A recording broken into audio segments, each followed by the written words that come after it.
കഴിഞ്ഞ വർഷം ഞാൻ വീട്ടിലേക്ക് മാറി. ഈ റീഹാബ് സെൻ്ററിൻ്റെയും തക്ഷൻ്റെയൊക്കെ അടുത്തായിട്ട് വീട് വെച്ചു.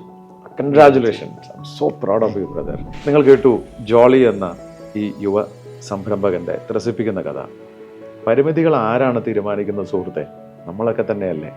എത്രയോ ആൾക്കാരുണ്ട്, എനിക്ക് തോന്നുന്നു ഒരു സംരംഭം തുടങ്ങണം, എന്തെങ്കിലുമൊക്കെ ആവണം, ഉയരണം, വളരണം, നിരവധി പേർക്ക് തൊഴിൽ കൊടുക്കണം എന്ന് മനസ്സുകൊണ്ട് ആഗ്രഹിച്ച്, എന്നാൽ ദൈവം കൈയും കാലും എല്ലാ അവസരങ്ങളും കൊടുത്തിട്ടും അവർ ഒന്നും ചെയ്യുന്നില്ല.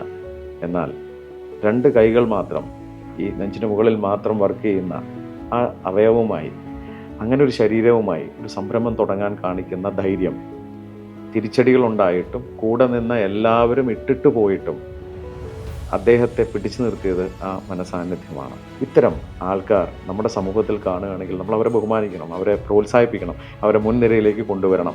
ഏതെങ്കിലും സഹോദരങ്ങൾ വീൽ ചെയറിലിരുന്നത് കാണുന്നുണ്ടെങ്കിൽ നമ്മുടെ പരിമിതി തീരുമാനിക്കുന്നത് നമ്മളാണ് സഹോദരി. നമ്മളൊന്ന് പുറത്തേക്ക് വരാൻ തീരുമാനിച്ചാൽ ഒരു തടസ്സമല്ല. അതിന് നിങ്ങൾക്ക് മാതൃകയാക്കാൻ പറ്റിയൊരു സഹോദരനുണ്ട്, ജോളി.